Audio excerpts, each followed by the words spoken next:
اور جتنے بھی رسول بھیجے یہ سارے کے سارے نبی، سارے کے سارے رسول بڑے ہی مرتبوں والے ہیں، سب کی شانیں براہ و براہ ہیں، سب کی عظمتیں براہ و براہ ہیں، یعنی بلندیوں پر ہیں۔ لیکن ہمارے آقا نبی رحمت جان رحمت صلی اللہ علیہ وسلم شب معراج کی رات جو سفر طے کر کے گئے، وہ سفر کتنا بڑا سفر تھا، اس سفر کا آپ اندازہ لگائیے، اتنا بڑا وہ سفر تھا کہ ایک آسمان سے دوسرے آسمان تک کا فاصلہ بنتا ہے جی 500 سال کا فاصلہ۔ کتنا جی؟ 500 سال کا فاصلہ، ٹھیک ہے جی۔ امام اعلیٰ حضرت نے لکھا ہے کہ یہاں زمین سے سدرہ تک کا فاصلہ 50,000 سال کا فاصلہ ہے، 50,000 سال، ایک آسمان سے دوسرے آسمان تک 500 سال، اور ساتواں آسمان کا فاصلہ 3500 سال، اور آگے جناب سدرہ، زمین سے سدرہ تک کا فاصلہ 50,000 سال کا فاصلہ، اور آگے سدرہ سے آگے جانتے کیا ہے؟ سدرہ سے آگے 70,000 عجائبات ہیں،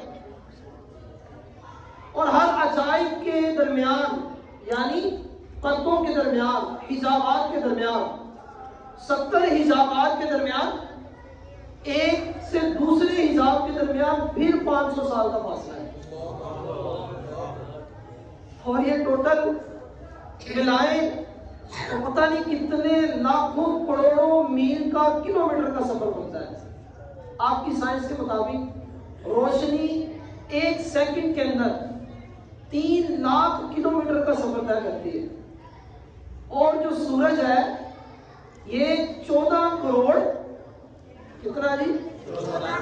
14 کروڑ 9 لاکھ کلومیٹر ہے اس زمین سے بلند، 2 کروڑ 14 لاکھ کلومیٹر اس زمین سے دور ہے، اور یہ پہلے آسمان پر ہے۔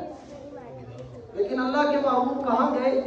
پہلا آسمان بھی، دوسرا بھی، تیسرا بھی، چوتھا بھی، پانچواں بھی، چھٹا بھی، ساتواں بھی، پھر آگے عرش بھی، پھر آگے سدرہ بھی، پھر آگے نہ جانے کتنے پردے، پھر نہ جانے کہاں پہنچے۔ وہ وہاں پہنچے جہاں وہاں ہی نہیں تھا، جہاں دن نہیں تھا، رات نہیں تھی، کوئی بات نہیں تھی، اللہ کے محبوب ادھر پہنچے، ادھر۔ کوئی حد ہے ان کے عروج کی؟ بالا رنگولا کا شفت تجا بے زمان نہیں، حسنت جمیع و خصال نہیں، صلو علیہ وسلم۔ وہ شاعر نے بڑا خوبصورت کہا ہے نا، بڑا مشہور یہ نعت ہوئی ہے، اے ختم رسول مکی مدنی، کونین میں تم ساتھ اور صاحب تو سب نے پائے ہیں، اور صاحب تو سب نے پائے ہیں۔ معراج کی رات جب آقا علیہ السلام مسجد اقصی میں پہنچتے ہیں، سارے انبیاء کرام علیہ السلام موجود ہیں، سب کھڑے ہوتے ہیں، اپنی اپنی شانیں بیان کر رہے ہیں۔ حضرت آدم علیہ السلام کھڑے ہوئے، جناب اللہ تبارک و تعالیٰ نے مجھے ساری اولاد انسان سے پہلے پیدا کیا۔ حضرت عیسیٰ علیہ السلام کھڑے ہوئے، اللہ تبارک و تعالیٰ نے مجھے روح اللہ بنایا۔ سلیمان علیہ السلام کھڑے ہوئے عرض کرتے ہیں، اللہ تبارک و تعالیٰ نے ہواؤں کو میرے قابو میں دے دیا۔ موجب الاوسط کی حدیث پاک ہے، فرماتے ہیں میں جدھر جانا چاہتا ہوں ہواؤں کو حکم دیتا ہوں، وہ میرے تخت کو اڑا کر لے جاتی ہے۔ حضرت داؤد علیہ السلام کھڑے ہوتے عرض کرتے ہیں کہ سنو، اللہ تبارک و تعالیٰ نے مجھے وہ شانیں، وہ معجزات عطا کیے کہ جب میں اللہ کے کلام کی تلاوت کرتا ہوں تو پرندے بھی پتھر بن کے اس تلاوت کو سنا کرتے ہیں۔ حضرت ابراہیم علیہ السلام کھڑے ہوتے ہیں عرض کرتے ہیں اللہ نے مجھے ابو الانبیاء بنایا۔ حضرت موسیٰ علیہ السلام کھڑے ہوتے ہیں، لوگوں سنو اللہ نے مجھے کلیم اللہ بنایا۔ لیکن قربان جائیں، جب میرے اور آپ کے آقا صلی اللہ علیہ وسلم کی باری آتی ہے تو حضور نے کیا فرمایا؟ فرمایا وما ارسلناک الا رحمۃ للعالمین۔ اے لوگوں سن لو، اللہ نے مجھے تمام جہانوں کے لیے، تمام جہانوں کے لیے، اب خود کون جانتا ہے اللہ کے جہان کتنے ہیں، کتنے جہان ہیں، کتنے، کون جانتا ہے؟ سر اس دنیا کے اندر رب کے کتنے جہان ہیں. کیڑیوں کا ایک الگ جہان ہے جی, بکریوں کا ایک الگ جہان ہے, مچھلیوں کا ایک الگ جہان ہے, پتھروں کا ایک الگ جہان ہے, درختوں کا ایک الگ جہان ہے. پھر آتے ہیں جب اللہ کے جہانوں کی بات کی جائے تو آسمان کے ستارے ہیں, ان ستاروں کا ایک الگ جہان ہے. پھر چاند ہے, چاند کا ایک الگ جہان ہے. پھر سورج ہے, سورج کا ایک الگ جہان ہے. اور پھر 70,000 فرشتے روزانہ محبوب کے در پر حاضری دیتے ہیں, اور جو ایک بار آ جاتا ہے وہ قیامت تک واپس نہیں آئے گا. تو نہ جانے رب کے فرشتے کتنے ہیں, کتنے جہان ہیں. تو پھر یار ذرا سوچو نا, ہم کتنے خوش قسمت ہیں, کتنے خوش قسمت ہیں کہ دیکھو وہ محفل جو اللہ نے اپنے محبوب علیہ السلام کے لیے مسجد اقصی میں سجائی جی, اسی طرح کی محفل پھر آسمانوں پر سجائی گئی. وہ محفل ہی تھی نا, پہلے آسمان پر بھی سجائی, دوسرے پر بھی سجائی, تیسرے پر بھی سجائی, چوتھے پر بھی سجائی, پانچویں پر بھی سجائی, عرش پر بھی محفل سجائی. اور ہم اپنے مقدر پر قربان نہ جائیں کہ اللہ نے ہمیں مسلمان پیدا کر دیا ہے, اور پھر مسلمان کے ساتھ ہی ساتھ اللہ نے ہمیں عشق رسول بھی عطا کر دیا ہے. کیا ذرا غور تو کریں, ہمیں آخر ایسا کیا لگ گیا ہے. دیکھیں ساری دنیا اپنی مصروفیات میں مگن ہے, ہم اللہ اور اس کے محبوب کا ذکر کرنے کے لیے آ گئے. ذرا غور تو کریں, ہمیں آخر کیا لگ گیا ہے ایسا کہ ہم اللہ کا ذکر کرنے کے لیے آ گئے. ذرا انسان اپنی تبلیغ کے اوپر غور کرے نا, تو ذرا سوچیں کہ اللہ تبارک و تعالیٰ نے ہمارے جسم کو کیسا رhythm کے ساتھ پیدا کیا ہے. جس طرح ہمارے ناخن بڑھتے ہیں نا, اس طرح دانت نہیں بڑھتے. اگر اسی انداز سے دانت بڑھنے لگ جائے تو پھر بار بار کٹوانے پڑیں گے. اور اللہ اکبر, یہ دانتوں کے درمیان فاصلہ کتنا ہے. اللہ کی قدرت دیکھیں, یہ دانت ایک رhythm کے اندر رکے ہوئے ہیں, اور تھوڑا سا باہر آتے ہیں تو سر کے بال کتنی سپیڈ سے بڑھتے ہیں, اور سر دور نہیں ہے, یہ ساتھ ہی تو گوئے ہیں, یہ نہیں بڑھ رہی. اللہ کی قدرت دیکھیں, اللہ کی شان دیکھیں, اور یہ بہوں کے ساتھ ہی تو پلکیں ہیں, یہ نہیں بڑھ رہی. اللہ اکبر, پلکوں کے ساتھ ہی تو دیکھیں چہرے کے بال ہیں, چہرے کے بال اتنے نہیں بڑھتے. انسان ذرا غور کر, جس طرح سر کے بال بڑھتے ہیں تیرے چہرے کے بال بڑھنے لگ گئے تو کیا کرے گا. پھر آخر ہمیں ایسا کیا لگ گیا.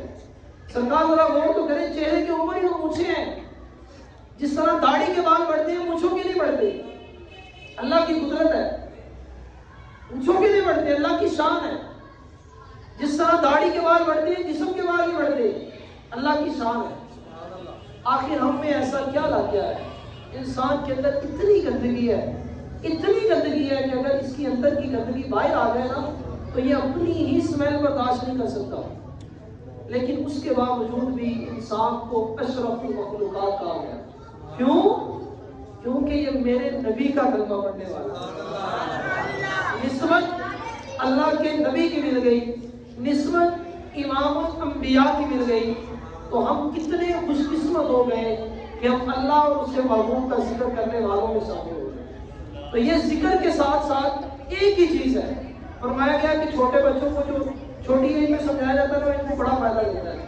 تو ایک عقیدہ, پکا عقیدہ, ایسا پکا عقیدہ کہ جو کبھی زندگی میں ڈولنے والا بھی نہیں ہے, مولنے والا بھی نہیں ہے. وہ کیا ہے جی؟ سب سے اولا والا, مطلب اس سے بلندی کیا ہوگی اوپر, اس سے زیادہ بلندی کیا ہوگی کہ کائنات کی ساری بلندیاں نیچے اور محبوب کے قدم اس سے بھی اوپر. اس سے اور بلندی کیا ہوگی؟ سب سے اولا والا, سب سے والا والا, اپنے مولا کا پیارا, دونوں عالم کا دولہا, دونوں عالم مطلب یہ دنیا کا عالم اور وہ آسمانوں کا عالم, سارے جہانوں کا اعلیٰ. اور پھر کون دیتا ہے, دینے کو وہ چاہیے, دینے والا ہے سچا. روز قیامت سارے کہیں گے پیچھے پیچھے پیچھے پیچھے, وہ بلانے کی طرف جاؤ, بلانے کی طرف جاؤ, بلانے کی طرف جاؤ. لیکن جب حضور کے پاس آئیں گے تو حضور فرمائیں گے کون دیتا ہے, دینے کو پوچھا ہے. آ جاؤ ہم تو, آ جاؤ, آنا رہا. آج میں ہوں شفاعت کرنے والا. اللہ کے محبوب سر سجدے میں گرائیں گے, آواز اپنے سر کو سجدے سے اٹھا، مانگ آج کیا مانگتا ہے؟ اللہ کے محبوب اپنے امتیوں کو جہنم سے چھٹکارا دلوائیں گے۔ اللہ فرمائے گا محبوب جس کو لے کے جانا ہے نا لے کے چلا۔ تو پھر ہم جیے تو ایسے جیے کہ جب مرنے لگے تو آواز آئے میں ہوں اس الدین جمیل قادری مرنے کے بعد دنیا میں اتنے نعرے لگائے سرکار کے کہ ہمارا لاشا بھی کہے الصلاۃ والسلام۔ اور قبر میں پہنچے تو انہی محبتوں کے اندر سرکار عالی مقدار کا دیدار ہونے لگے اور فرشتے آ کے اٹھائے تو پھر فرشتوں کو کہیں اب تو مائے ناز سے میں فرشتوں کیوں اٹھوں؟ ارے ان کی تو نعتیں پڑھتا تھا، انہی کی تو محفلیں پڑھتا تھا، انہی کی تو گیاریاں پکاتا تھا، ارے انہی کے نام پر تو جیتا تھا، انہی کے نام پر تو مرتا تھا، اب تو مائے ناز سے میں اے فرشتوں کیوں اٹھوں؟ ارے مر کے پہنچا ہوں یہاں اس دل ربا کے واسطے۔ تو فائنل عقیدہ سب سے اولا و اعلیٰ سرکار دلیلیں نہیں چاہیے، بغیر دلیل کے سب سے اولا و اعلیٰ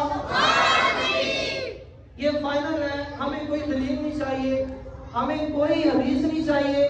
جناب آقا علیہ السلام کی شان و عظمت کی باری آئے، آقا علیہ السلام کی ساری حدیثیں ہمارے سر آنکھوں کے اوپر، آقا کا سارا قرآن ہماری سر آنکھوں کے اوپر، لیکن اگر کوئی بندہ کہے کہ نہیں جی حضور کی ذات میں یہ نقص ہے، دیکھو یہ حدیث، تو اسے بول کے جناب یہ والی حدیث تجھے مبارک ہو، لیکن ہمارا عقیدہ یہ ہے کہ سب سے اولا و اعلیٰ ہمارا نبی۔